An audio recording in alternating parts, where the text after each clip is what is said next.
Good morning sa mga followers sa Nitro Biz Garage. I have a project today, isang Honda Civic FD.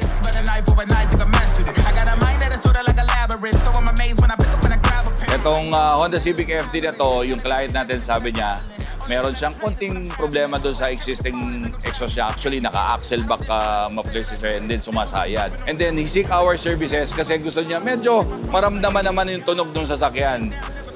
Wala pa siyang plano for tuning, kaya nung sinabi ko sa kanya, pagka ganyan ang mga requirement nyo, just do a cutback. Pagka-cutback ng Honda FD, paano yan? Ito po, papakita natin yung detalye.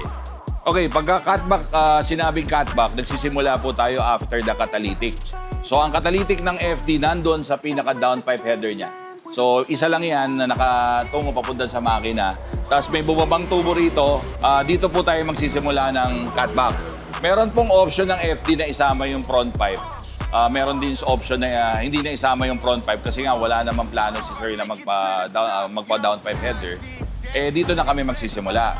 So ang ginagawa po natin dyan, dalawang bagay pagka-cutback. We improve the pipe size of the stock. Ang pipe size diameter nito, malapit na siya sa 2 inches. 2 inches lang din ang gagawin natin. Actually, ideally, dapat 2.25 talaga ang ginagamit for FD. That's my optimal size. Ang problema rito sa Pilipinas, wala ho tayong makuha na ng mga ganong materyales. Kaya, imbes na gawin kong 2.5, nire-retain ko na lang sa maliit na increments ng pag-increase sa pipe size ng tubo. Ang ginagawa ko, 2 inches lang para hindi po magkaroon ng lost power yung sasakyan. Especially, hindi naman ipapatono yung kotse. Ngayon, pangalawang ginagawa natin sa cutback, pinapalitan natin ang component. So, isa sa mga component na papalitan natin is the resonator. Yung stock kasi, medyo malakas pa siya mag-resonate ng sound. Pinapatahimik niya pa ng todo yung exhaust. And it was designed para maging tahimik talaga yung exhaust. Ngayon, para tumunog ang ating sasakyan, papalitan natin siya ng free-flowing resonator. So, papalitan na natin to ng custom resonator dito. Ito na, meron na ho ako nakita pagdating dito sa dulo na issues na kailangan maayos si sir. Kasi napansin ko, may existing muffler na si sir, naka-axle back na siya, and merong nakalagay na muffler. Ang problema niya rito, mounting.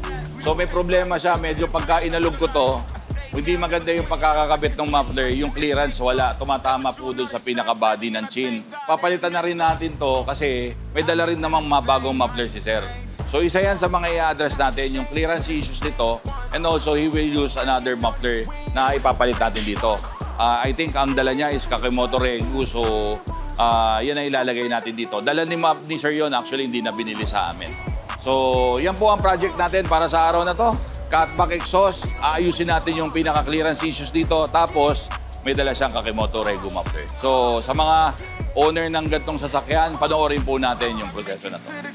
You know, God did that. All of these blessings fall in my lap. But I get a cross tat on my back, so you can never cross me, and that's fact. So when you hear me banging now, we been bad to bad, and no God did that, I'm on track. To get a couple more wins under my belt, I can't lie, patted my stats. Look at me, way too relaxed, but I do not lie inside of my raps, and I do not hide behind all these acts. We don't chase clout, we chase the impact. I tell them like, I stayed down, never switched up, I just switched lanes in this big thought.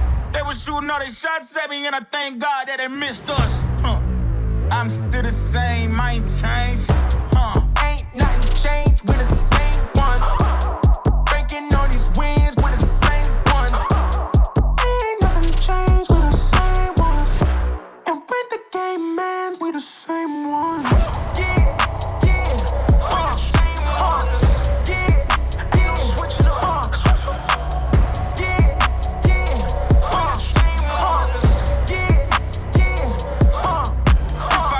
To the top, you know, God did that. All of these blessings fall in my lap. But I get a cross tat on my back, so you can never cross me, and that's fact. So when you hear me banging now, we been bad to bad, and no God did that, I'm on track. To get a couple more wins under my belt, I can't lie, patted my... Natapos na natin itong Civic FD na ginawa natin ng cutback exhaust. Again, a quick recap lang ang ginawa natin dito, cutback. Nagsimula tayo rito sa air na to, sa flange na to. And then pinalitan natin yung pipe size. Nilagyan natin ng konti-konti lang, 2 inches diameter. Tapos, yung resonator kanina na napakalaki rito na restrictive pa kasi stock yun. Ginawa natin free-flowing na custom resonator, gawa ng Nitro Fuse.